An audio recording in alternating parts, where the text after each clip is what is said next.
എന്ത് വില കൊടുത്തും അഞ്ജനനെ ഒഴിവാക്കാൻ നോക്കാണ് അജയ്. അങ്ങനെ ഭൂമിയുമായിട്ട് കാര്യം സംസാരിക്കുന്നുണ്ട്. ഒടുവിൽ എഗ്രിമെന്റ് പ്രകാരം രണ്ടുപേരും വിവാഹം കഴിക്കാണ്. വീട്ടുകാര് അന്നേ ദിവസം അഞ്ജനയുടെയും അജയുടെയും വിവാഹം നടത്താൻ കേട്ടോ. ആ ഒരു ദിവസം നടത്താനിരിക്കുന്ന ദിവസമാണ് ഭൂമിയെ അജയ് താലി ചാർത്തുന്നത്. ഹൽദിയെല്ലാം വളരെ ഗംഭീരമായി തന്നെ ആഘോഷിക്കുന്നുണ്ട്. പിറ്റേ ദിവസം കല്യാണമാണ്. കല്യാണത്തിന് അന്നേ ദിവസം തന്നെ അമ്പലത്തിൽ വെച്ച് അജയും ഭൂമിയും താലി കെട്ടുകയാണ്. എന്നാൽ വീട്ടുകാര് ഇതൊന്നും അറിഞ്ഞിരുന്നില്ല. റിസപ്ഷൻ ഹാളില് ഇവരെല്ലാവരും അജയ്ക്ക് വേണ്ടി വെയിറ്റ് ചെയ്തിരിക്കുകയാണ്. വീട്ടിൽ തന്നെയാണ് എല്ലാം ഒരുക്കിയിരിക്കുന്നത്. ഹാളെല്ലാം വളരെ മനോഹരമായി തന്നെ അലങ്കരിച്ചിട്ടുണ്ട്. അങ്ങനെ എല്ലാവരും കാത്ത് അജയെ നോക്കിയിരിക്കുന്ന സമയത്ത് താലി കെട്ടാനുള്ള മുഹൂർത്തമാവുന്നുണ്ട്. ഈ സമയത്ത് അങ്ങോട്ടേക്ക് പടി കടന്നെത്തുന്നത് വേറെ ആരുമല്ല, അജയും ഭൂമിയുമാണ്. സിറ്റൗട്ട് കടന്ന് വാതിൽ കടക്കാനായിട്ട് അവരോട് നിൽക്കാണ്. ഈ കാഴ്ച കണ്ട് എല്ലാവരും ഒന്ന് നടുങ്ങി വിറയ്ക്കുന്നുണ്ട്. അഞ്ജനയും ഭവാനിയൊക്കെ ചാടി എഴുന്നേക്കാണ്. മുത്തശ്ശിന്റെ ഈശ്വരാന്ന് പറഞ്ഞ് ചങ്കത്ത് കയ്യും വെച്ചോണ്ട് എഴുന്നേക്കുന്നുണ്ട്. എല്ലാവരും പേടിച്ച് ഒന്ന് വിറയലോട് നിൽക്കാണ്. അജയുടെയും ഭൂമിയുടെയും പിന്നിൽ നിന്നും പതിയെ നമ്മുടെ ആൽഫി മാറി നിൽക്കുകയാണ്.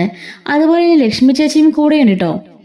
അങ്ങനെ ഇവർ രണ്ടുപേരും വാതിക്കൽ താലിയും മാലയും ഒക്കെ നിൽക്കുന്നത് കണ്ട് ആകെപ്പാടെല്ലാവരും സ്തബ്ധരായി നിൽക്കാണ്. അപ്പോഴേക്കും സംഗീത മനസ്സിൽ ഓർക്കുന്നുണ്ട്, ഇവന് നയനെ വലിയ ഇഷ്ടമാണെന്നാണല്ലോ പറഞ്ഞത്. നയനയ്ക്ക് വേണ്ടിയാണ് അഞ്ജനെ വേണ്ടെന്നാണ് പറഞ്ഞത്. പക്ഷെ ഇപ്പൊ ഭൂമി ഇതിന്റെയൊക്കെ അർത്ഥം എന്താ എന്നുള്ള ആലോചിക്കുന്നുണ്ട്. ശരിക്കും നയനെ ഇഷ്ടമുള്ള ആണെങ്കിൽ ഭൂമി വിവാഹം കഴിക്കില്ലല്ലോ. പിന്നെ എന്തുകൊണ്ടായിരിക്കാം ഭൂമി വിവാഹം കഴിച്ചെന്ന് സംഗീതം മനസ്സിൽ ഓർക്കുന്നുണ്ട്. പൊടുന്നനെ അങ്ങോട്ടേക്ക് മുത്തശ്ശി ഓടി വരാണ്. എന്റെ ഈശ്വര, ഞാൻ എന്തൊക്കെയായി കാണുന്നത്? എന്നോട് കഴിഞ്ഞ ആഴ്ചയല്ലേ നീ വാക്ക് പറഞ്ഞത്, മോതിരം വീണ്ടും ഇടിപ്പിച്ചത്, എന്നിട്ട് ഞങ്ങളെ ചതിക്കുകയായിരുന്നല്ലേ എന്ന് പറയുന്നുണ്ട്. മുത്തശ്ശി, ഞാൻ പറയട്ടെ? വേണ്ട, നീ ഒന്നും പറയണ്ട, എനിക്കൊന്നും കേൾക്കണ്ട. അപ്പോഴേക്കും അങ്ങോട്ടേക്ക് സത്യനാഥൻ വരികയാണ്. ഡാ, നീ കാണിച്ചത് വല്ലാത്ത ചതിയായി പോയി. അഞ്ജനയ്ക്ക് ആശ കൊടുത്ത് അവളെ പറ്റിച്ച് ചതിച്ചിട്ട് ഇങ്ങനെ ചെയ്തത് വല്ലാത്ത കടന്ന കൈയായി പോയി. നീ ഒരു കാലത്തും ഗുണം പിടിക്കില്ല എന്നൊക്കെ പറയുമ്പോ വെല്ലിച്ച വേണ്ട, മിണ്ടണ്ട, ഒരക്ഷരം മിണ്ടിപ്പോവരുത്.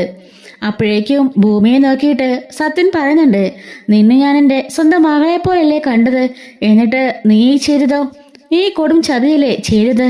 ഇതിനു വേണ്ടിയാണോ നീ ഇവിടെ കയറി ഇറങ്ങിയത്? ഞാൻ കരുതി നല്ലൊരു കുട്ടിയായിരിക്കും നീയെന്ന്, നല്ലൊരു പെൺകുട്ടിയായിരിക്കുമെന്നാ ഞാൻ കരുതിയത്. പക്ഷേ വീട്ടിൽ കയറി ഇറങ്ങി വന്ന് കൈയും കാലും കാണിച്ച് ഇവരെ മയക്കാനായിരുന്നല്ലേ നീ കയറി വന്നത്. അഞ്ജനയുടെ കണ്ണിൽ നമ്മുടെ ഭൂമിയുടെ കണ്ണിൽ നിന്നും കണ്ണീരൊഴുകുന്നുണ്ട്. പക്ഷെ ഭൂമിക്കൊന്നും പറയാൻ സാധിക്കുന്നില്ല. അവളുടെ മനസ്സിൽ ഒരു ലക്ഷ്യം മാത്രമേ ഉള്ളൂ, തൻ്റെ അമ്മയെ രക്ഷപ്പെടുത്തണം. അതിന് കാശ് വേണം. അജയ് കാശ് കൊടുക്കാതെ പറഞ്ഞിട്ടുണ്ട്. അതുകൊണ്ട് അയാളുടെ എഗ്രിമെന്റ് വൈഫായിട്ട് താനോട് വന്നിരിക്കുകയാണ്. താൻ അഭിനയിക്കാൻ പോവാണ്. അഭിനയത്തിൽ വരുന്ന എല്ലാം താൻ ഡീൽ ചെയ്യണം. ഭൂമിയാണെങ്കിലോ ദയനീയതയോടെ മുഖം പൊക്കി സത്യനെ നോക്കുമ്പം, വേണ്ട, നീ നോക്കണ്ട, നിന്നെ ഞാൻ എൻ്റെ സ്വന്തം മകളെ പോലെ കരുതി. അതിന് എനിക്ക് കിട്ടിയ ശിക്ഷയാണിത്. ഇനി ഒരിക്കലും നീ മിണ്ടിപ്പോവരുത് എന്നോട് എന്ന് പറയുന്നുണ്ട്. അച്ഛാ എന്ന് വിളിക്കുമ്പം, ഛേ അച്ഛാന്നോ, നിർത്തടി, നീ ഇനി ഒരിക്കലും അങ്ങനെ വിളിക്കാൻ അർഹയല്ല. ഇനി എൻ്റെ മോള് അഞ്ജനയാ, അവള് മാത്രമേ ഉള്ളൂ എൻ്റെ കൂടെ. അപ്പോഴേക്കും അഞ്ജന പൊട്ടിക്കരയാണ് നിന്നുകൊണ്ട് ഭവാനി അവളെ ആശ്വസിപ്പിക്കുന്നുണ്ട്. ഇത്രയും കാലം 10-23 വർഷം കൊണ്ട് താൻ കണക്കുകൂട്ടിയ എല്ലാ കാര്യങ്ങളും വെള്ളത്തിലൊലിച്ചു പോയല്ലോ. ഭവാനി അതോർത്ത് നീറ് നിൽക്കുകയാണ്. അഞ്ജനയാണെങ്കിലോ അമ്മയെ കെട്ടിപ്പിടിച്ച് കരയുന്നുണ്ട്. എന്നിട്ട് മുത്തശ്ശീന്ന് വിളിച്ചുകൊണ്ട് പോയി മുത്തശ്ശിനെ കെട്ടിപ്പിടിച്ച് കരയാണ്. അപ്പോഴേക്ക് സംഗീത ചോദിക്കുകയാണ്, നീ എന്ത് പണിയടായി കാണിച്ചത്? മുത്തശ്ശീനെ ഓർത്തോ? കുടുംബത്തെക്കുറിച്ച് ഓർത്തോ? ഈ വന്നിരിക്കുന്നവരുടെ മുമ്പിൽ ഞങ്ങൾ നീ നാണം കെടുത്തിയില്ലേടാ? വിവാഹം ദിവസം തന്നെ മറ്റൊരു പെണ്ണേയും കൂട്ടിക്കൊണ്ടുവന്ന് ആ പെൺകുട്ടിയുടെ മനസ്സിന് ശാപവും കൂടി നീ പിടിച്ചു പറ്റിയില്ലേ? അഞ്ജനയോട് നീ വാക്ക് പറഞ്ഞല്ലേ വിവാഹം കഴിച്ചോളാന്ന്, എന്നിട്ടിപ്പോ ആ കുട്ടിയെ കൂടി നീ കരയിച്ചില്ലേടാ എന്നും ചോദിച്ചുകൊണ്ട് സംഗീത വഴക്ക് പറയുന്നുണ്ട്. അപ്പോഴേക്കും അങ്ങോട്ടേക്ക് മാധവൻ വരികയാണ്. മാധവൻ വന്ന് അജയുടെ കവളത്ത് ഒറ്റ അടി കൊടുക്കുന്നുണ്ട്. ഡാ, ഈ തറവാട്ടിലെ ഈ അമ്മേനെയൊക്കെ എന്റെ സ്വന്തം അമ്മയെ പോലെയാണ് ഞാൻ കാണുന്നത്. ഈ തറവാടിന്റെ അന്തസ്സും അഭിമാനമൊക്കെ നിനക്കറിയാലോ. അതെല്ലാം നീ കളഞ്ഞു കുളിച്ചില്ലടാ. എന്റെ മകനാണെന്ന് പറയാൻ പോലും എനിക്കിപ്പോ വയ്യ. സംഗതി ചോദിക്കുകയാണ്, നിനക്കിഷ്ടം നയനയല്ലേ? നയനെ വിവാഹം കഴിക്കാൻ വേണ്ടിയല്ലേ നീ ഇത്ര നാളും കാത്തുന്നത്? നിന്റെ മനസ്സിൽ നയന മാത്രമേ ഉള്ളൂന്ന് കഴിഞ്ഞ ആഴ്ച കൂടി നീ പറഞ്ഞതാ. പിന്നെ ഇപ്പൊ ഭൂമി അതിൻ്റെയൊക്കെ അർത്ഥം എന്താടാ എന്ന് പറയുമ്പം അമ്മേ എനിക്ക് ശരിക്കും ഇഷ്ടം എൻ്റെ ഭൂമിയെ തന്നെയാ. ഭൂമിയെ ആരും കുറ്റപ്പെടുത്തണ്ട. അവളല്ല ഞാൻ അവളെ പ്രപ്പോസ് ചെയ്തത്. എനിക്ക് അവളെ കണ്ട പാടെ തന്നെ എനിക്ക് ഇഷ്ടമായിരുന്നു എന്ന് പറയുമ്പം വേണ്ട നീ മിണ്ടിപ്പോവരുത് എന്ന് പറയാണ്. സത്യനാണെങ്കിലോ അഞ്ജന മോളെ എന്ന് വിളിച്ചുകൊണ്ട് അഞ്ജനെ പോയി കെട്ടിപ്പിടി സമാധാനിപ്പിക്കുന്നുണ്ട്. മോള് വിഷമിക്കണ്ട, ഇവളും ഇവനും ചേർന്നുകൊണ്ട് ഒരു കാലത്തും നന്നായി ജീവിക്കാൻ പോകുന്നില്ല. എൻ്റെ ശാപമാ, രണ്ടും നശിച്ചു പോകത്തേ ഉള്ളൂ എന്നൊക്കെ പറയുന്നുണ്ട്. അപ്പോഴേക്കും അഞ്ജന സത്യനെ പിടിവിട്ടുകൊണ്ട് നേരെ ഭൂമിയുടെ നേർക്ക് വരികയാണ്. അപ്പോൾ നീ എന്നെ കളിയാക്കുമായിരുന്നില്ലടി, എല്ലാം അറിഞ്ഞുകൊണ്ട് എല്ലാം മനസ്സിൽ വെച്ചുകൊണ്ട് ഓരോ തവണ നീ എന്നെ കാണുമ്പം പുച്ഛിക്കുമായിരുന്നല്ലേ നിന്നെ ഞാൻ എന്നും പറഞ്ഞുകൊണ്ട് അവളുടെ നേർക്ക് കൈ ഓങ്ങുമ്പോഴേക്കും അജയ് ആ കൈക്ക് കയറി പിടിക്കുന്നുണ്ട്. അഞ്ജന ഇതെന്റെ ഭാര്യയാണ്, ഇവളുടെ ദേഹത്തെങ്ങാണ് തൊട്ടാല് ആ കൈ ഞാൻ വെട്ടും എന്ന് പറയുമ്പം അഞ്ജന ഞെട്ടലോട് കൂടിയിട്ട് അവന്റെ മുഖത്തേക്ക് തന്നെ നോക്കാണ്. ഭവാനി പറയാണ്, കണ്ടോ കണ്ടില്ലേ, ഇപ്പൊ എല്ലാവർക്കും സമാധാനമായില്ലേ, എന്റെയും എൻ്റെ മകളുടെ വില എന്താണെന്ന് മനസ്സിലായല്ലോ. അപ്പൊ മുത്തശ്ശി പറയാണ്, ഭവാനി നീ ഈ വീടിന്റെ മരുമകളാ, പക്ഷെ ഞാനാണ് ഈ വീടിന്റെ മുത്തശ്ശി. എന്നിട്ട് എൻ്റെ വാക്കിന് എന്താ വിലയെന്ന് നീ ചിന്തിച്ചോ? എനിക്ക് ഇവൻ വാക്ക് തന്നല്ലേ വിവാഹം കഴിച്ചോളാന്ന്, അതുപോലും ഇവൻ അനുസരിച്ചില്ല എന്നൊക്കെ പറഞ്ഞുകൊണ്ട് മുത്തശ്ശിയും പറയാണ്. അനുഭവം പറയുന്നുണ്ട്, ചേട്ടനോട് ഞാൻ ഒരുപാട് തവണ ചോദിച്ചതല്ലേ ആരെയെങ്കിലും ഇഷ്ടമുണ്ടെന്ന്, അപ്പോഴൊരു വാക്കെങ്കിലും അജയ്ക്ക് പറയായിരുന്നല്ലോ, എന്നിട്ട് എല്ലാം മറച്ചു വെച്ചില്ലേ, എന്നോടെങ്കിലും ഒരു വാക്ക് പറഞ്ഞിടായിരുന്നോ എന്ന് ചോദിക്കാണ്. അങ്ങനെ ആകെ മൊത്തത്തിൽ വല്ലാത്ത വിഷയമായിരിക്കാണ്. അങ്ങോട്ടും ഇങ്ങോട്ടും ചർച്ചയും ബഹളവും വഴക്കും ഒക്കെ. അങ്ങനെ അജയ് പറയുന്നുണ്ട്, അജയ് അമ്മയെന്ന് വിളിക്കുമ്പോൾ വേണ്ട നീ മിണ്ടണ്ട എന്ന് പറയാണ്. എന്നിട്ട് സംഗീത മുത്തശ്ശിയുടെ മുഖത്തേക്ക് നോക്കുന്നുണ്ട്. നീ എന്താടി നോക്കുന്നേ എന്ന് ചോദിക്കുമ്പോൾ ഒന്നും മിണ്ടുന്നില്ല. എന്താ നിലവിളൊക്കെ എടുത്ത് രണ്ടുപേരെയും കൂടി ഇങ്ങോട്ടേക്ക് ആനയിക്കണമായിരിക്കും അല്ലേ? അത് ഇവിടെ നടക്കില്ല. ഈ വീട്ടില് ഇവളെ കയറ്റാൻ ഞാൻ സമ്മതിക്കില്ല. ഭൂമിനെ ഇങ്ങോട്ട് ഞാൻ കയറ്റില്ല. എൻ്റെ സ്വന്തം കൊച്ചുമോളെ പോലെയാ ഞാൻ അവളെ കണ്ടത്. ഏതൊരവസരത്തിലും അവളെ ഞാൻ വിട്ടുകളഞ്ഞില്ല. സ്വന്തം കൊച്ചുമോളെ പോലെ ഞാൻ സ്നേഹിച്ചു. അതിന് എനിക്ക് കിട്ടിയ മറുപടിയായത്. ഇപ്പം മനസ്സിലായില്ലേ, വേലി കിടക്കുന്ന ഒന്നിനെ എടുത്ത് തോളത്ത് വെക്കരുതെന്ന്. ഇതൊരു അനുഭവമാണ് എന്ന് മുത്തശ്ശി പറയുന്നുണ്ട്. ഇതെല്ലാം കേട്ടുകൊണ്ട് ഒരു അക്ഷരം പോലും മിണ്ടാതെ ഭൂമി കരഞ്ഞുകൊണ്ട് നിൽക്കുന്നതേ ഉള്ളൂ. അപ്പോൾ മുത്തശ്ശി പറയുന്നുണ്ട്, ഇവളെ ഇങ്ങോട്ടേക്ക് കയറ്റാൻ ഒരിക്കലും ഞാൻ സമ്മതിക്കില്ല.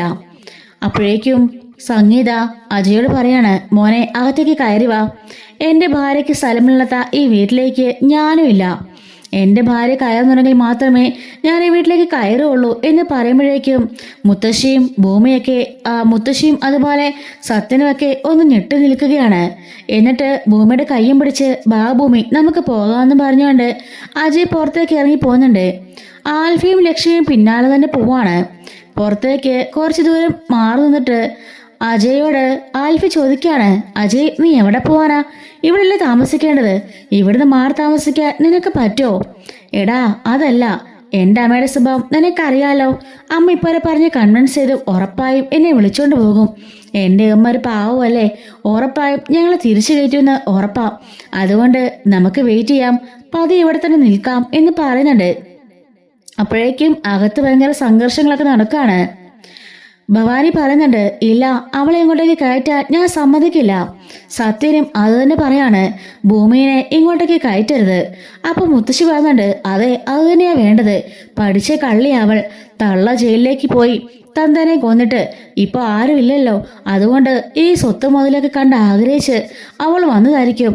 അവളെ പഠിക്കാത്ത കയറ്റി പോകരുത് എന്ന് പറയുമ്പോ നമ്മുടെ അവള് പറയാണ്, സംഗീത പറയാണ്, അമ്മേ എന്തൊക്കെ പറഞ്ഞാലും അവൻ എൻ്റെ മകനല്ലേ. അവൻ പുറത്തിറങ്ങി പോയി വേറെ ജീവിതം ജീവിക്കാൻ പോയത് ശരിയാണോ? നമ്മുടെ കുടുംബത്തിനല്ലേ അത് ചീത്തപ്പേര്. മാധവൻ പറഞ്ഞിട്ടുണ്ട്, എൻ്റെ ചീത്തപ്പേരായാലും സാരമില്ല, പക്ഷെ അവളെ ഇങ്ങോട്ടേക്ക് കയറ്റുന്ന പ്രശ്നമില്ല. ഏട്ടാ അങ്ങനെയൊന്നും പറയല്ലേ. അവളെ കയറിയില്ലെങ്കിൽ അജയും കയറില്ലെന്ന് പറഞ്ഞത് കേട്ടില്ലേ? പുറത്തുപോയി താമസിക്കുന്നിടത്തോളം നാണക്കേട് വേറെ എന്തുണ്ട് എന്ന് ചോദിക്കാണ്. അഞ്ജലി ചോദിക്കുന്നുണ്ട്, ആൻറ്റി അപ്പോ അവൾ ഇങ്ങോട്ടേക്ക് കയറ്റാൻ പോവാണോ? മോളെ അജയ് കയറില്ലെന്ന് പറഞ്ഞത് കേട്ടില്ലേ? എന്തൊക്കെയാണേലും സംഭവിക്കാനുള്ളതെല്ലാം സംഭവിച്ചു പോയി. അവളുടെ കഴുത്തിൽ കിടന്ന താലി അജയ് കെട്ടിയതാ. അപ്പൊ പിന്നെ എന്ത് ചെയ്യാനാകും? ഓഹോ, നിന്റെ തീരുമാനം അങ്ങനെയാണോ എന്ന് മുത്തശ്ശി ചോദിക്കുന്നുണ്ട്. അങ്ങനെയെങ്കിൽ അവനെ കൂട്ടിക്കൊണ്ടു വാ, പക്ഷേ ഞാനവിടെ ഉണ്ടാവില്ല. വേണ്ട മുത്തശ്ശി, വേണ്ട അമ്മേ, അമ്മ എങ്ങോട്ടേക്കും പോകണ്ട. പോകേണ്ടവൾ ഞാനാ, ഞാൻ പോയിക്കോളാം. ഞാൻ നൊന്ത് പ്രസവിച്ച എൻ്റെ മകനായത്. അവൻ തെരുവിലേക്ക് ഇറങ്ങുന്നത് കണ്ടിട്ട് നോക്കി നിൽക്കാൻ എനിക്കാവില്ല. ഈ സൗഭാഗ്യപുരവൊന്നും എനിക്ക് വേണ്ട. എനിക്കെൻ്റെ മകനെ മാത്രം മതി എന്നും പറഞ്ഞുകൊണ്ട് നമ്മുടെ സംഗീത പുറത്തേക്ക് ഇറങ്ങാൻ തുടങ്ങുകയാണ്. മാധവൻ സംഗീത എന്ന് വിളിക്കുമ്പം, ഇല്ലേട്ടാ, എനിക്ക് വലുത് എൻ്റെ മകനാ. അവൻ താലി എടുക്കുന്നത് കണ്ട പെണ്ണാ അത്. അവൾ എത്രക്കാരും ആയിക്കോട്ടെ, പക്ഷെ ഇപ്പോൾ അവൻ്റെ ഭാര്യയാണ്. അത് നോക്കാതിരിക്കാൻ എനിക്കാവില്ല എന്നും പറഞ്ഞുകൊണ്ട് പുറത്തേക്ക് ഇറങ്ങാൻ പോകുമ്പം മുത്തശ്ശി സംഗീത എന്ന് വിളിക്കുകയാണ്. വേണ്ട, നീ എങ്ങോട്ടേക്കും പോകണ്ട. രണ്ടെണ്ണത്തിനെ വിളിച്ച് വീട്ടിലേക്ക് കയറ്റ്, അല്ലാതെ എന്തു ചെയ്യാനാ? അഞ്ജന മുത്തശ്ശി എന്ന് വിളിക്കാണ്. മോളെ വിഷമിക്കണ്ട. അധിക കാലമൊന്നും ആ കുടുംബജീവിതം നേരെ ചൊവ്വ പോയില്ല. രണ്ട് വഴിക്കാകും. മോള് നോക്കിക്കോ. അവനെ പറ്റിക്കുകയാണെന്ന് അവന് മനസ്സിലാവും. ഈ സ്വത്തിനു വേണ്ടിയാണ് അവനെ പ്രണയിക്കുന്നത് പോലെ അവൾ അഭിനയിച്ചതെന്നും അവൻ തിരിച്ചറിയും. അതോടുകൂടി രണ്ട് വഴിക്കാകും. എന്നിട്ട് മോളുടെ സ്നേഹം അവൻ മനസ്സിലാകും. എന്നായാലും എൻ്റെ മോൾ അഞ്ജനയായിരിക്കും അവൻ്റെ ഭാര്യയായിട്ട് ഞങ്ങളെ സ്വീകരിക്കുള്ളൂ. അതോർത്ത് മോള് പേടിക്കണ്ട എന്ന് പറയുമ്പോൾ ഭവാനിയും അതിലൊരു ചാൻസ് കാണുന്നുണ്ട്. ഭവാനി അഞ്ജനെ മാറ്റിക്കൊണ്ട് നിർത്താണ്. എന്നിട്ട് പറയുന്നുണ്ട്, ഭൂമിനെ നമുക്ക് ഏതുതനെയും ഇവിടെ നാട്ടി ചോടിക്കണം. ഒരിക്കലും അവൻ്റെ ജീവിതത്തിലേക്ക് അവൾ വരരുത്. അങ്ങനെ തകർന്ന സാഹചര്യത്തിൽ നമുക്ക് അജയെ നേടാം. അജയനെ കൊണ്ട് നിന്റെ കഴുത്തിൽ താലി കെട്ടിക്കാൻ അതായിരിക്കും അവസരം. എന്തായാലും ഇങ്ങനെയൊക്കെ സംഭവിച്ചില്ലേ, നമ്മളുടെ പിടിവള്ളി പോയിന്ന് കരുതണ്ട. ഇനി നമുക്ക് അവസരങ്ങളുണ്ട്. നമ്മളതോർത്ത് കാത്തിരിക്കാമെന്ന് ഭവാനി പറയുന്നുണ്ട്. മോളിപ്പം ഒന്നടങ്ങ് എന്നും പറഞ്ഞുകൊണ്ട് ഭൂമി അവളെ ആശ്വസിപ്പിക്കുകയാണ്. എന്നാൽ സത്യനാണെങ്കിലോ ഒട്ടും ഇതിനങ്ങോട്ട് അഡ്ജസ്റ്റ് ചെയ്യുന്നില്ല കേട്ടോ. വേണ്ട, ഇതൊന്നും നടത്തണ്ട. കാരണം ആ ഭൂമി എങ്ങോട്ടേക്ക് കയറിയാൽ ഞാൻ ഇങ്ങോട്ടേക്ക് കയറില്ല എന്നും പറഞ്ഞ് വാശിക്ക് നിൽക്കാണ്. മുത്തശ്ശി പറയുന്നുണ്ട്, സത്യ, നീ ഒരു കാര്യം മനസ്സിലാക്കണം. അജയ് എന്തൊക്കെ പറഞ്ഞാലും ആ പെണ്ണെ വിവാഹം കഴിച്ച് പോയില്ലേ. നമുക്കിപ്പോ ഇനി എന്ത് പറയാനാവും? അതുകൊണ്ട് അവൾ ഇങ്ങോട്ടേക്ക് കയറട്ടെ. ഞാൻ പറഞ്ഞതുപോലെ അവളൊരു കള്ളിയാണെന്ന് അവൻ മനസ്സിലാക്കും. അതോടുകൂടി ആ ബന്ധം അവസാനിച്ചോളും. നീ സമാധാനപ്പെട് എന്നും പറഞ്ഞുകൊണ്ട് ആശ്വസിപ്പിക്കുന്നുണ്ട്. സത്യന് പക്ഷേ ഒട്ടും ഇഷ്ടപ്പെടാതെ അപ്പോൾ തന്നെ അവിടെ നിന്നിറങ്ങി സത്യന്റെ വീട്ടിലേക്ക് പോവാണേ. ഇതേ സമയത്ത് സംഗീത അനുപമയും കൂടെ കൂടിയിട്ട് നേരെ അജയൊക്കെ നിൽക്കുന്നിടത്തോട്ട് വരുന്നുണ്ട്. എന്തായാലും രണ്ടുപേരും അകത്തോട്ട് വാ, ഞാൻ അമ്മയോട് സംസാരിച്ചിട്ടുണ്ട് എന്ന് പറയുമ്പം അജയ് ഭൂമിനൊക്കെ ചിരിക്കുന്നുണ്ട്. ഭൂമി എന്നും പറഞ്ഞുകൊണ്ട് അവളുടെ കൈക്ക് പിടിച്ച് അകത്തേക്ക് കയറാൻ പോകുമ്പം അനുപമ കൊണ്ട് നിലവിളക്ക് കൊടുക്കുകയാണ്. സംഗീത രണ്ടുപേരെയും ആരതി ഒഴിയുന്നുണ്ട്. നിലവിളക്കുമായിട്ട് ഭൂമി അകത്തേക്ക് കയറി വരുമ്പോൾ അഞ്ജനയും ഭവാനിയും ദേഷ്യത്തോടെ അകത്തേക്ക് കയറി പോകുന്നുണ്ട്. മുത്തശ്ശിയും അതുപോലെ മാധവനും അവിടെ നിന്ന് എല്ലാവരും അകത്തേക്ക് കയറി പോവാണ്. വന്ന ഗസ്റ്റുകളെല്ലാം പിരിഞ്ഞു പോകുന്നുണ്ട്. ഭൂമിക്ക് ഇതെല്ലാം കണ്ട് വലിയ സങ്കടമാകുന്നുണ്ട്. സംഗീത പറയാണ്, ഒന്നും കാര്യമാക്കണ്ട. അങ്ങനെ അകത്തേക്ക് കയറി വന്ന് ഭൂമി പൂജാമുറിയിലേക്ക് ആ നിലവിളക്ക് കൊണ്ട് വെക്കുന്നുണ്ട്. എന്നിട്ട് അവിടുന്ന് ഒരു സിന്ദൂരമെടുത്ത് ഭൂമിയുടെ നെറുകിൽ തൊട്ടുകൊടുക്കുകയാണ് സംഗീത. എന്നിട്ട് കരഞ്ഞുകൊണ്ട് അവിടുന്ന് പോകുന്നുണ്ട്. അനുപമ പറയാണ്, ഞാൻ ഭൂമിയെ നേരത്തെ കണ്ടിട്ടുണ്ട്. ഒരു തവണ ഞാനും അഞ്ജനയും കൂടി വണ്ടിയിൽ വന്നുകൊണ്ടിരുന്നപ്പോൾ അന്ന് അജയുടെ പിന്നാലെ ബൈക്കിൽ പോണത് ഞങ്ങൾ കണ്ടായിരുന്നു. നിങ്ങളപ്പോ ഇണക്കരുവികളായിരുന്നല്ലേ. എന്തായാലും അജയ്, നിന്റെ സെലക്ഷൻ സൂപ്പറാ. ഭൂമിയെ കാണാൻ എന്തൊരു സുന്ദരിയാ, എന്ത് ഐശ്വര്യമുള്ള മുഖവാ എന്നൊക്കെ പറഞ്ഞ് അനുപമ പറഞ്ഞിട്ട് അകത്തേക്ക് കയറി പോകുന്നുണ്ട്. ആൽഫിയും ലക്ഷ്മിയും പിന്നാലെ തന്നെയുണ്ട്. അപ്പോ അജയ് പറയാണ്, ചേച്ചിയോട് ഒരു കാര്യം വിട്ടു തുറന്ന് പറയരുത്. ചേച്ചി ഇങ്ങനെയാ, തക്കത്തിനൊത്ത് കൂറുമാറും. ഓന്തുപോലും മാറില്ല ഇതുപോലെ നിറം. അതുകൊണ്ട് രഹസ്യങ്ങളൊക്കെ ചൂഴ്ന്നെടുക്കാൻ ശ്രമിക്കും. ഒരു കാരണവശാലും ചേച്ചിക്ക് പിടികൊടുക്കരുതെന്ന് ഭൂമിയോട് പറയുന്നുണ്ട്. ഭൂമി അപ്പോഴേക്കും പൊട്ടിക്കരയാണ്. ലക്ഷ്മി ഭൂമിയെ ചേർത്ത് പിടിക്കുന്നുണ്ട്. ചേച്ചി എന്നും പറഞ്ഞുകൊണ്ട് കെട്ടിപ്പിടിച്ച് കരയുന്നുണ്ട്. മോളെ, സാരയില്ല, എല്ലാം സഹിക്കണം, എല്ലാം ക്ഷമിക്കണം. നമ്മുടെ അംബികേച്ചിക്ക് വേണ്ടിയിട്ടല്ലേ എന്ന് പറയാണ്. അജയ് പറഞ്ഞിട്ട്, അതേ ഭൂമി, ഇവിടുത്തെ കാര്യങ്ങളൊന്നും നീ ഒത്തിരി ടെൻഷൻ അടിക്കണ്ട. നീ എന്തായാലും ഇവിടുത്തെ മരുമകളൊന്നും അല്ലല്ലോ. അഭിനയിക്കാൻ വന്നിരിക്കുന്ന ഒരു നടി, അത്ര മാത്രമേ ഉള്ളൂ. പലരും നിന്നെ വേദനിപ്പിക്കാൻ ശ്രമിക്കും. അതുകൊണ്ട് അതൊന്നും നീ തളരരുത്. നീ ശക്തിയോടെ മുമ്പോട്ട് പോകണം എന്നും പറഞ്ഞുകൊണ്ട് അവളെ ആശ്വസിപ്പിക്കുകയാണ്. ആൽഫി പറഞ്ഞിട്ട്, ഇപ്പൊ എന്നെ കണ്ടാല് എല്ലാവരും അടിച്ചോടിക്കും നിനക്ക് സപ്പോർട്ട് ചെയ്തേന്. അതുകൊണ്ട് ഞാൻ പോവാം. അപ്പോൾ ലക്ഷ്മി പറഞ്ഞിട്ട്, എങ്കിൽ ഞാനിവിടെ ഇറങ്ങട്ടെ. ആൽഫിയുടെ കൂടെ എനിക്ക് അങ്ങോട്ടേക്ക് പോകാമല്ലോ. ലക്ഷ്മി ചേച്ചി എന്ന് വിളിക്കുമ്പം ധൈര്യമായിട്ടിരിക്കുക. നീ ധൈര്യമുള്ള പെൺകുട്ടിയല്ലേ, എനിക്കറിയാം. ജീവിതത്തിൽ ഇത്രത്തോളം കഷ്ടത അനുഭവിച്ച് മുമ്പോട്ട് വന്നോളാം നീ. നിന്റെ അച്ഛൻ എപ്പോഴും നിനക്ക് ധൈര്യത്തോടെ നിന്റെ കൂടെ തന്നെ ഉണ്ടാവും. ഈ വീട്ടിലേക്ക് നിന്റെ കൂടെ തന്നെ അച്ഛൻ വന്നിട്ടുണ്ടാവും. നിന്റെ കൂടെ സപ്പോർട്ടായിട്ട് എപ്പോഴും ഉണ്ടാവും. അതുകൊണ്ട് എൻ്റെ മോളെ പേടിക്കണ്ട എന്നും പറഞ്ഞുകൊണ്ട് ലക്ഷ്മിയും ആൽഫിയും നേരെ പുറത്തേക്ക് പോവാണ്. ഇതേ സമയത്ത് അജയുടെ മുറിയാണെങ്കിൽ മണിയറ പോലെ ഒരുക്കിയിട്ടുണ്ടായിരുന്നു. ഇവരെല്ലാവരും കൂടെ കൂടിയിട്ട് അഞ്ജനയ്ക്കും അജയ്ക്കും വേണ്ടിയിട്ട് ആ മണിയറയിലേക്ക് ഭൂമിനെ അജയ് കൊണ്ടുപോവാണ്. അവിടെ ചെന്നപാടെ ഡോർ ലോക്ക് ചെയ്യുന്നുണ്ട്. ഭൂമി പൊട്ടി പൊട്ടി കരയുന്നുണ്ട്. സാർ, ഒരിക്കലും ഇതൊന്നും വേണമെന്ന് ഞാൻ കരുതിയതല്ല. ആ മുത്തശ്ശിയെ സ്വന്തം കൊച്ചുമോളെ പോലെ സ്നേഹിച്ചു. നിങ്ങളുടെ അമ്മ എന്നെ ഒരു മകളെ പോലെ സ്നേഹിച്ചതാ. സത്യൻ സാറ് ഒരച്ഛനൊരു സ്നേഹവും വാത്സല്യം എനിക്ക് നൽകിയതാ. അവരെല്ലാം മുഖത്ത് ഞാൻ കരിവാർത്ത് വെച്ച പോലെ ആയില്ലേ? അവരെയെല്ലാം ഞാൻ ചതിച്ചതുപോലെ ആയില്ലേ? ഈ ജന്മം ഇനി അവരെന്നോട് ക്ഷമിക്കില്ല എന്നൊക്കെ പറഞ്ഞ് കരയുമ്പോൾ അതൊന്നും നീ ഓർക്കണ്ട. ഇവിടെ കാണുന്ന ഇവരൊക്കെയാണോ നിനക്ക് വലുത്? നിന്റെ അമ്മയാണോ വലുത്? നമുക്ക് അമ്മയെ പുറത്തിറക്കണ്ടേ? പിന്നെ ആ ഫോൺ ഞാൻ എൻ്റെ കൂട്ടുകാരനിൽ കൊടുത്തിട്ടുണ്ട്. എത്രയും പെട്ടെന്ന് അത് ശരിയാക്കി തരും. അത് കഴിയുമ്പം നമുക്ക് അതിനുള്ള ഫയൽസൊക്കെ നോക്കാം. എന്തെങ്കിലും തുമ്പ് കിട്ടിയാലോ എന്ന് പറയുന്നുണ്ട്. അല്ല, ഉടൻ തന്നെ ഹിയറിങ്ങിന് പോകണ്ടേ? അമ്മയുടെ കാര്യത്തിൽ നീക്കുപോക്കലുണ്ടാവുമെന്ന് നമുക്ക് നോക്കാം. ഒരു ജാമ്യാപേക്ഷ കൊടുത്തിടാം. എങ്ങനെയെങ്കിലും ജാമ്യം കിട്ടിയാലോ എന്ന് പറയാണ്. ഭൂമിയാണെങ്കിലോ, സാർ, എനിക്കിന്ന് കുളിക്കണമായിരുന്നു. ഞാൻ ആകെപ്പാടെ ടയർഡാ. അത് അങ്ങോട്ടേ കുളിച്ചോ, വാഷ്റൂം അവിടെയാ. അല്ല, ഞാൻ ഡ്രസ്സൊന്നും കൊണ്ടുവന്നിട്ടില്ല. ഡ്രസ്സ് ഞാൻ അമ്മയോടൊന്ന് ചോദിച്ചു നോക്കട്ടെ. അമ്മ തരുമോ? അതിനെന്താ, എൻ്റെ അമ്മ പാവവാ, തനിക്കറിയാലോ. ഞാനൊന്ന് ചോദിച്ചു നോക്കാം. ശരി സാർ എന്ന് പറയുന്നുണ്ട്. അജയ് അങ്ങനെ മുറിന്ന് പുറത്തോട്ട് ഇറങ്ങി വരുമ്പം സംഗീത അങ്ങോട്ടേക്ക് വരുന്നത് അജയ് കാണുന്നുണ്ട്. എന്താടാ അമ്മേ, ഭൂമിക്ക് മാറാൻ ഡ്രസ്സൊന്നുമില്ല. ഞാൻ നാളെ അവളെയും കൂടി ഷോപ്പിങ്ങിന് പോയിക്കോളാം. അതുവരേക്ക് അവൾക്ക് ഡ്രസ്സുണ്ടോ എന്ന് ചോദിക്കുമ്പം ഞാൻ ഇപ്പോൾ കൊണ്ടുവരാം എന്നും പറഞ്ഞുകൊണ്ട് സംഗീത പോകുന്നുണ്ട്. മുറിയിലേക്ക് പോയിട്ട് നല്ല പുതിയൊരു സാരി എടുക്കാണ്. അപ്പോൾ മാധവൻ ചോദിക്കുന്നുണ്ട്, ഇതാർക്കാ ഇപ്പൊ സാരി? അത് പിന്നെ ഭൂമിമോക്ക്. ഭൂമിമോളോ? ഏത് ഭൂമിമോള്? അത് പിന്നെ നിങ്ങൾ എന്താ അറിയാത്തോലെ സംസാരിക്കുന്നത്? നമ്മുടെ മകൻ ഒരു പെണ്ണെ കെട്ടിക്കൊണ്ട് വന്നില്ലേ? അവളുടെ കാര്യം നമ്മൾ നോക്കണ്ടേ? എന്ത് നോക്കാന്? അവള് വഴിവഴിച്ച് കയറി വന്നവളാ.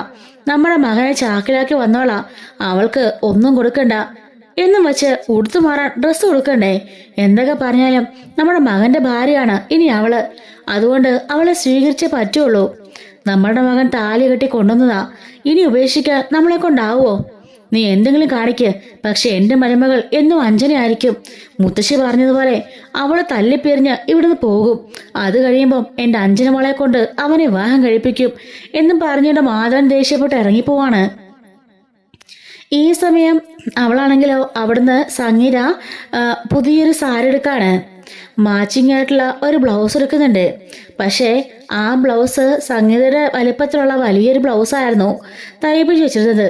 അതുകൊണ്ട് തന്നെ എന്തിനാണ് നോർക്കാണ്. അങ്ങോട്ടേക്ക് അനുഭവം വരുന്നുണ്ട്. എന്താമേ, എന്താ പ്രശ്നം? അല്ല, ഉടുത്തു മാറാനായിട്ട് ഭൂമിക്ക് കുറച്ച് ഡ്രസ്സുകൾ വേണമെന്ന് പറഞ്ഞു.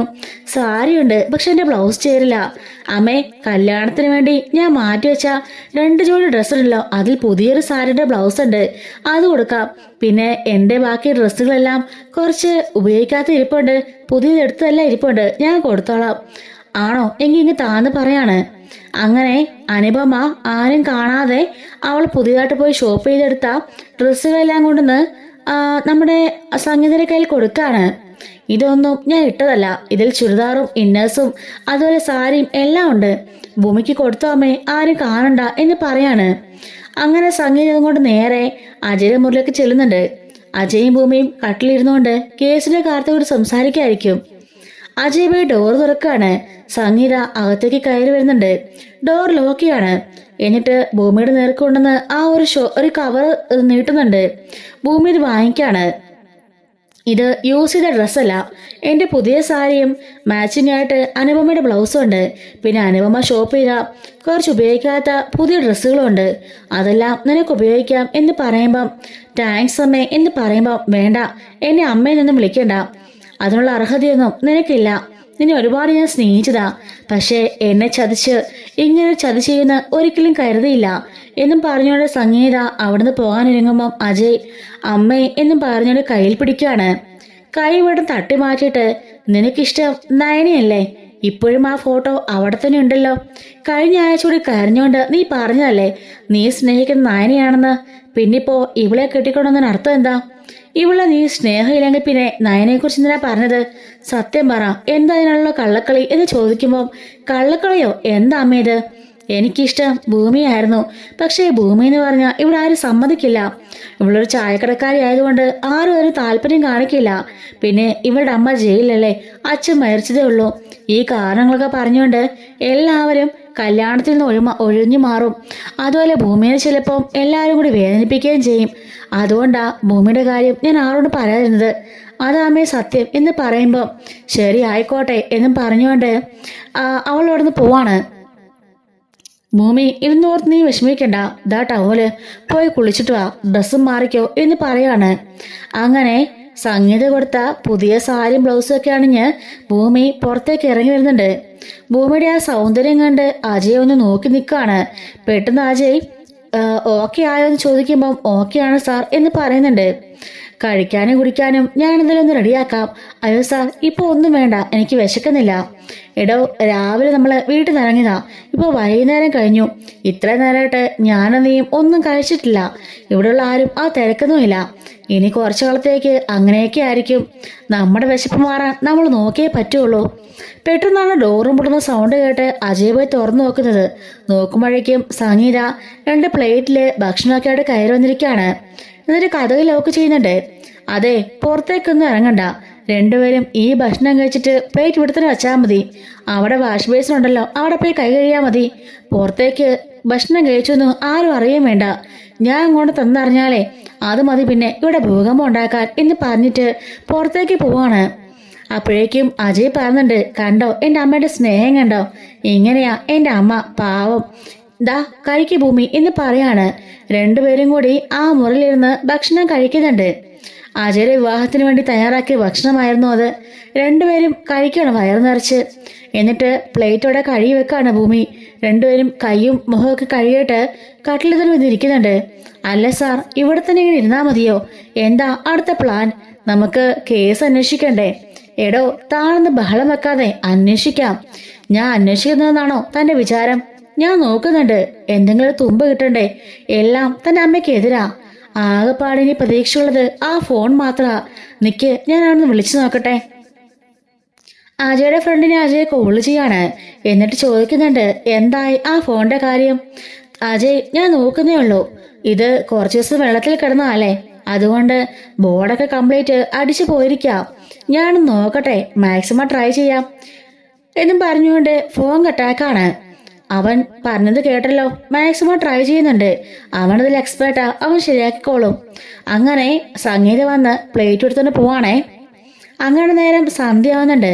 രണ്ടുപേരും പുറത്തേക്ക് പോലും ഇറങ്ങുന്നില്ല. അങ്ങനെ രാത്രിയാവുന്നുണ്ട്. ഈ സമയത്ത് അജയ് ഭൂമിയോട് പറയാണ്, നമ്മൾക്ക് രണ്ടുപേർക്കും ഒരു കട്ടിൽ ഷെയർ ചെയ്യുന്നുണ്ട്, തനിക്ക് കുഴപ്പമുണ്ടോ? അതോ താഴെ കിടക്കണമെങ്കിൽ ഞാൻ വേറെ ബെഡ് സെറ്റ് ചെയ്യാം? അയ്യോ അതൊന്നും വേണ്ട സാർ, ഈ ബെഡ് തന്നെ നമുക്ക് ഷെയർ ചെയ്താൽ പോരെ? ഇത്രയും വലിയ ബെഡല്ലേ, എനിക്കെന്നിൽ നല്ല കോൺഫിഡൻസ് ഉണ്ട്. പിന്നെ എഗ്രിമെന്റ് റൂൾസ് ഒന്നും സാർ തെറ്റിക്കാതിരുന്നാൽ മതി. ഹേയ്, ഞാനങ്ങനെ തെറ്റിക്കില്ല, താൻ പേടിക്കണ്ട. ഞാൻ വേണമെങ്കിൽ വേറെ ബെഡ് അറേഞ്ച് ചെയ്യാം. തനിക്ക് വേണമെങ്കിൽ തറയിൽ കിടക്കാം. ഞാൻ തറയിൽ കിടക്കാനോ? ആള് കൊള്ളാലോ. അല്ലെങ്കിൽ ഞാൻ കിടന്നാൽ മതിയോ? സാറേ, അതാ ഞാൻ പറഞ്ഞത്, നമുക്ക് ഒരു ബെഡിന് ഷെയർ ചെയ്യാം, അപ്പോൾ കുഴപ്പമില്ലല്ലോ എന്ന് പറയാണ്. അപ്പോൾ അജയ് പറയുന്നുണ്ട്, ഇല്ല അത് ശരിയാവില്ല, ഞാനൊരു കാര്യം ചെയ്യാം, ആരും അറിയാതെ ഞാനൊരു ബെഡ് സംഘടിപ്പിക്കാം എന്നും പറഞ്ഞുകൊണ്ട് അജയ് പോയിട്ട് അവിടെല്ലാം തപ്പിപ്പറക്കിക്കൊണ്ട് ഒരു ബെഡും സെറ്റ് ചെയ്തുകൊണ്ട് വരുന്നുണ്ട്. ആരും കാണാതെ ഒളിച്ച് കട്ടിനടിക്കൊണ്ടെന്ന് ആ ബെഡ് വെക്കാണ്. അങ്ങനെ ഇവ രാത്രി കിടക്കാനൊക്കെയുള്ള ഒരുക്കത്തിലാണ്. ഈ സമയത്ത് എന്തായാലും മണിയറൊക്കെ അലങ്കരിച്ചിരിക്കുകയാണല്ലോ. അഞ്ജനയും ഭവാനിയും കൂടി മുറിലിരിക്കുകയാണ്. അഞ്ജന ഭയങ്കര കരച്ചിലാ. അപ്പൊ ഭവാനി പറയുന്നുണ്ട്, നീ വിഷമിക്കാതെ, ഒന്നും കഴിഞ്ഞു പോയിട്ടില്ല. എന്ത് കഴിഞ്ഞു പോയിട്ടില്ലെന്ന് അമ്മ കണ്ടില്ലേ? അവളെയും കൂട്ടി അജയ് കയറി വന്നില്ലേ? ഇപ്പോ അജയുടെ ഭാര്യയാണ് ഭൂമി. ഇന്നലെ വരെ ചായക്കടക്കാരിയായിരുന്ന അവൾ ഇന്നിപ്പോ അജയുടെ മണിയറയിലാ. ഞാനായിരുന്നു ഇന്ന് ആ സ്ഥാനത്ത് വേണ്ടത്. അതിനു പകരം അവൾ.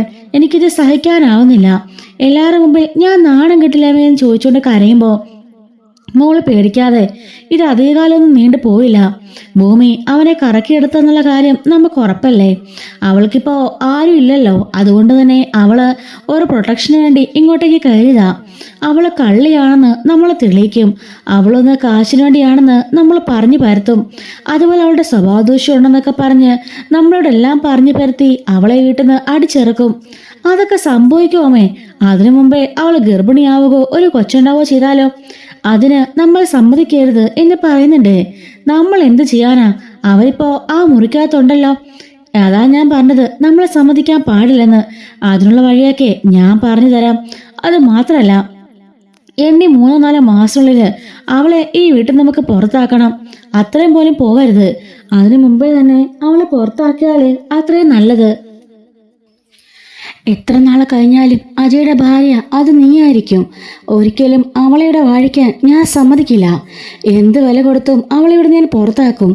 അവളെ കൊല്ലേണ്ടി വന്നാലും ഞാൻ മടിക്കില്ല. അമ്മ എന്തൊക്കെയാ പറഞ്ഞേ? കൊല്ലാൻ പോണെന്നോ?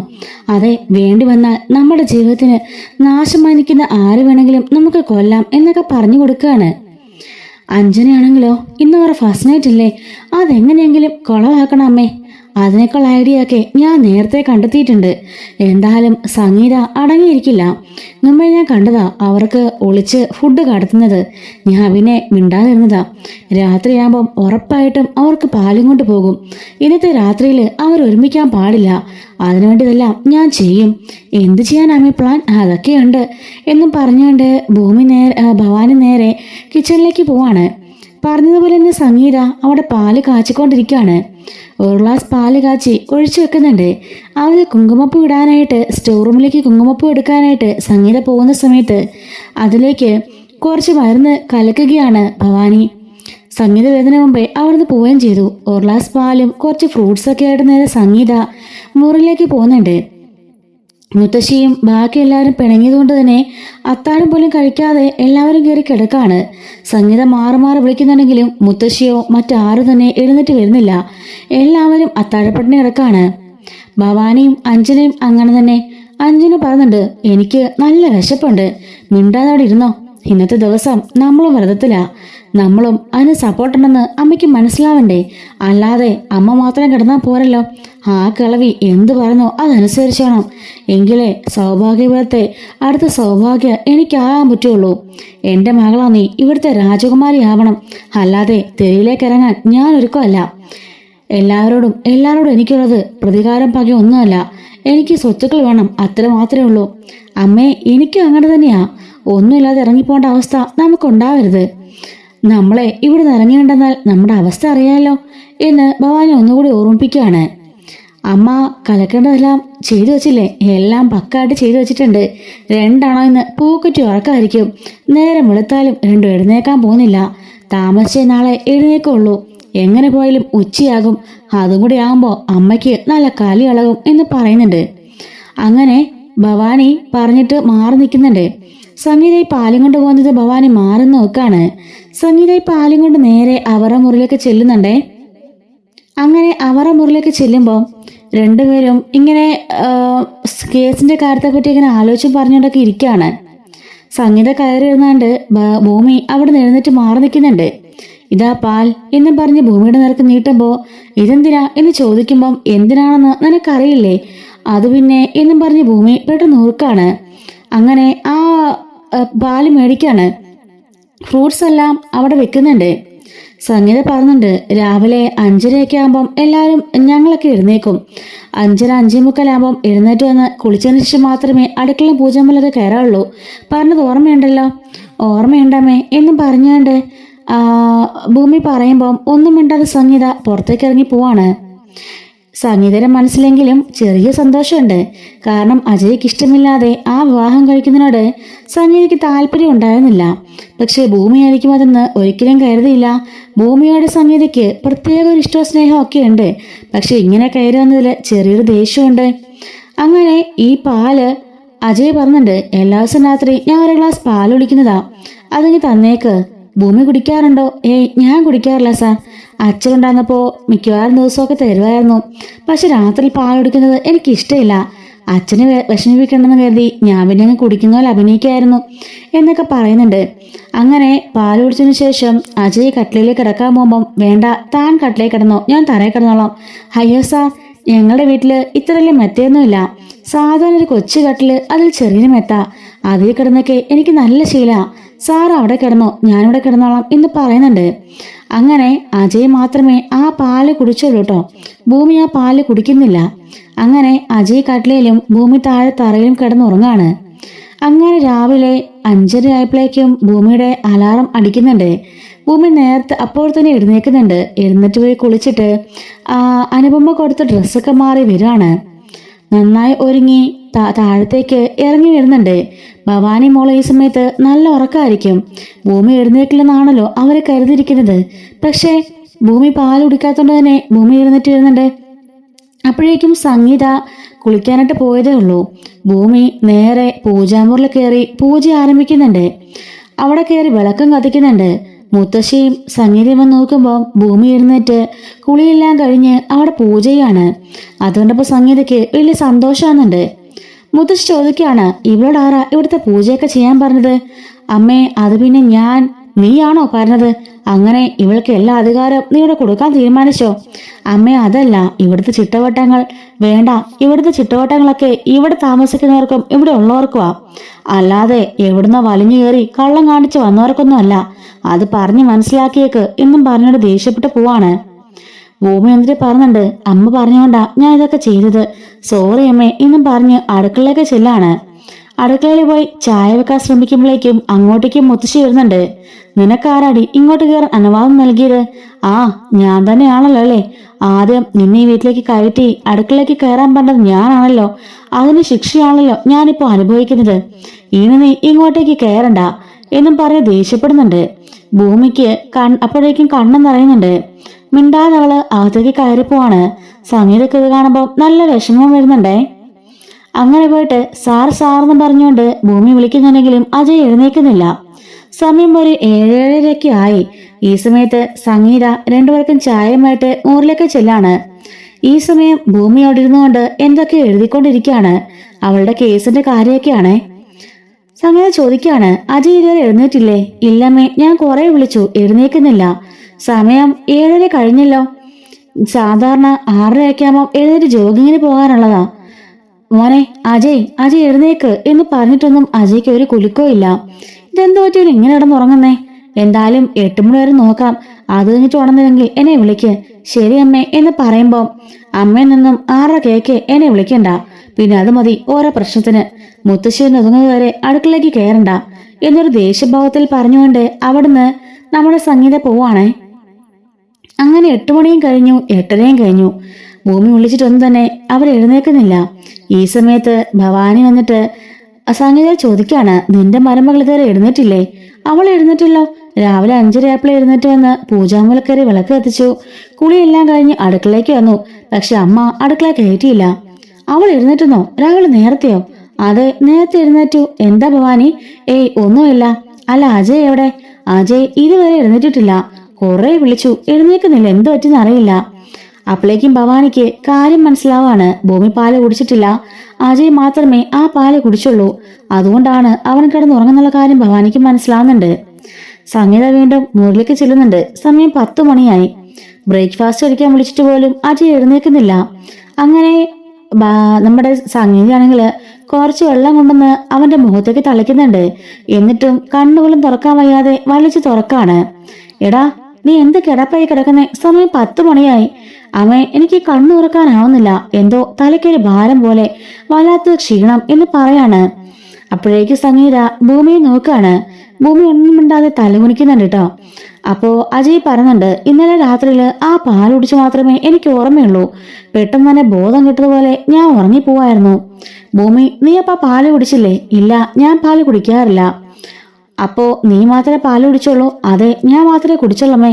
അത് കുടിച്ച പാടെ എനിക്ക് അറിഞ്ഞൂടാ, ഞാൻ നന്നായി കിടന്ന് ഉറങ്ങിപ്പോയി. പിന്നെ എനിക്ക് കണ്ണുപോലും തുറക്കാൻ പറ്റുന്നില്ല. സാരമില്ല, നീ പോയി ഇന്ന് കുളിക്ക്, അപ്പോഴേക്കും മാറിക്കോളും. എന്നിട്ട് ഭൂമിയോട് ചോദിക്കാണ്, അപ്പൊ ഇന്നലെ നിങ്ങൾ ഫസ്റ്റ് നൈറ്റ് നടത്തിയില്ലേ? ഇല്ലമ്മേ എന്ന് പറയുന്നുണ്ട്. പാല് കുടിച്ച ഉടനെയാണോ അവനങ്ങനെ സംഭവിച്ചത്? അതെ, എന്താന്നറിയില്ല. ഞാൻ പിന്നെ പെട്ടെന്ന് നടന്നങ്ങ് ഉറങ്ങി, അതുകൊണ്ട് ഞാനൊന്നും അറിഞ്ഞില്ല ആ എന്നും പറഞ്ഞിട്ട് സംഗീത പറയാണ്, പെട്ടെന്ന് കുളിച്ചിട്ട് അവണ്ട് റെഡിയാവാൻ പറ. അങ്ങനെ സംഗീത താഴേക്ക് പോവാണ്. ഭൂമി കുളി കഴിഞ്ഞ് ഇറങ്ങി വന്നിട്ട് റെഡിയാവുന്നുണ്ട്. ആ പാല് കുടിച്ചപ്പോ തൊട്ടേ എനിക്ക് എന്തോ ഒരു ബുദ്ധിമുട്ട് പോലെ ഫീൽ ചെയ്തു. ആ പാലില് എന്തോ ഉണ്ടെന്ന് എന്റെ സംശയം. പാലിവിടെ ആരെന്ത് കലക്കാനാ സാർ? പറയാൻ പറ്റില്ല. ആർക്കെങ്കിലും നമ്മുടെ ശത്രുത ഉണ്ടെങ്കിലോ? അഞ്ജനനെ വിശ്വസിക്കാൻ പറ്റില്ലല്ലോ. എന്താ നമ്മളോടുള്ള ശത്രുത കാരണം എന്തെങ്കിലും കലക്കിയതാണെങ്കിലോ? അതുകൊണ്ടായിരിക്കാം എനിക്കിങ്ങനെ ഉറക്കം. ദേ ഇപ്പോഴും എന്റെ കണ്ണടഞ്ഞു പോയിക്കൊണ്ടിരിക്കുക, അതുപോലെ ഉറക്കക്ഷീണം. ഓഫീസിലേക്ക് പോകാനാണെങ്കിലോ ഇന്ന് വൈകിയും പോയി എന്ന് പറഞ്ഞ് പെട്ടെന്ന് ഒരുങ്ങുന്നുണ്ട്. അങ്ങനെ ബ്രേക്ക്ഫാസ്റ്റ് കഴിക്കാൻ വേണ്ടി താഴേക്ക് ചെല്ലാണ്. ഭൂമിയും താഴേക്ക് വരുന്നുണ്ട്. അപ്പോഴേക്കും ഡൈനിങ് ടേബിളിലെ ഭവാനിയും മകളും മുത്തശ്ശിയും അതുപോലെ മാധവനും എല്ലാവരും ഇരിക്കുകയാണ്. ഭൂമി അങ്ങോട്ടേക്ക് ഇറങ്ങി വന്ന് കാണുമ്പോഴേക്കും മുത്തശ്ശി അവിടുന്ന് എഴുന്നേറ്റ് പോകുന്നുണ്ട്. അപ്പോഴേക്കും പിന്നാലെ തന്നെ അനുപമയും ഭവാനിയും അഞ്ജനയും മാധവനും എല്ലാവരും എഴുന്നേറ്റ് പോവാണ്. അത് കാണുമ്പോൾ ഭൂമിക്ക് സങ്കടം വരുന്നുണ്ട്. അപ്പോഴേക്കും ഭൂമിയെ അവിടെ പിടിച്ചിരുത്തുകയാണ് അജയ്. അജയും ഇരിക്കുന്നുണ്ട്. ഭൂമി, കുറച്ചു ദിവസത്തിന് ഇവിടെ ഇങ്ങനെയൊക്കെ ആയിരിക്കും, നീ ഒന്ന് അഡ്ജസ്റ്റ് ചെയ്താൽ മതി. കുറച്ചു ദിവസം കഴിയുമ്പം എല്ലാം മാറിക്കോളും. അങ്ങനെ അജയും ഭൂമിയും കൂടി അവിടെ ഇരുന്ന് ആഹാരം കഴിക്കുന്നുണ്ട്. സംഗീത ചോദിക്കാണ്, അല്ല മോള് ഒരുങ്ങി എങ്ങോട്ടാ? അത് പിന്നെ എനിക്ക് കടയിലേക്ക് പോണം. കടയിലേക്ക് പോവാനോ? അതൊന്നും പറ്റില്ല. അയ്യോ അമ്മേ, എനിക്കത് മുടക്കാൻ പറ്റില്ല. അപ്പോഴേക്കും അജയ് പറയാണ്, ഭൂമി, ഇന്ന് കല്യാണം കഴിഞ്ഞിട്ടുള്ള ആദ്യ ദിവസമല്ലേ, നീ ഇന്നിവിടെ നിൽക്ക്, നാളെ തൊട്ട് പോകാം എന്നും പറഞ്ഞ് ഭൂമിയെ ആശ്വസിപ്പിക്കുന്നുണ്ട്. ഭൂമിക്കാണെങ്കിലോ പേടിയാണ്. അജയും കൂടെ പോയി കഴിഞ്ഞാൽ ഒറ്റയ്ക്ക് താനോടെ നിൽക്കണ്ടേ, പിന്നെയും എന്തെങ്കിലും പ്രശ്നങ്ങൾ ഉണ്ടായാലോന്നോർത്ത് അവൾക്ക് നല്ല പേടിയുണ്ട്. എങ്കിലും അജയ് പറഞ്ഞനുസരിച്ച് ഭൂമി എന്നാളെ സ്റ്റേ ചെയ്യാണ്. ലക്ഷ്മിയച്ചോട് ഞാൻ പറഞ്ഞോളാം എന്നും പറഞ്ഞുകൊണ്ട് അവിടുന്ന് അജയ് പോവാണേ. ഇതുപോലെ വരാൻ പോകുന്ന നല്ല അടിപൊളി സ്റ്റോറീസ് ഒക്കെ നമ്മുടെ ചാനലിലൂടെ എല്ലാ ദിവസവും അപ്ലോഡ് ചെയ്യുന്നതായിരിക്കും. മിസ്സാതിരിക്കാൻ ചാനൽ മറക്കാതെ സബ്സ്ക്രൈബ് ചെയ്ത് സപ്പോർട്ട് ചെയ്യണേ. Thanks for watching.